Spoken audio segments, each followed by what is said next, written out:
শুভ সন্ধ্যা বন্ধুরা, তোমরা কেমন আছো? একটু বেরোবো, তার আগে হঠাৎ দেখছি কলিং বেল। তা আমি খুলে দেখছি দুটো কুরিয়ার এসছে। কি কি তোমাদের সামনেই আমি আনবক্সিং করছি। দেখো, তোমাদের সামনেই খুলছি।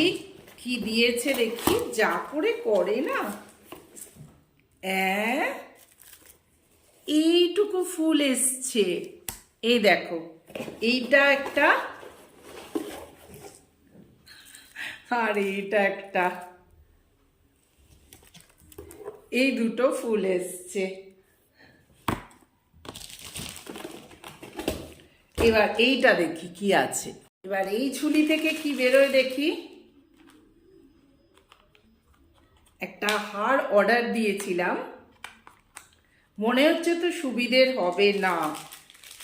এত সুন্দর করে ফটোতে দেখায় না। এই দেখো, হারটা এখনো খুলিনি। চলো, এই পর্যন্তই, টাটা। ভালো লেগে থাকলে সাবস্ক্রাইব করতে ভুলো না। কাবেরী জীবন কথা মনে থাকবে বন্ধুরা।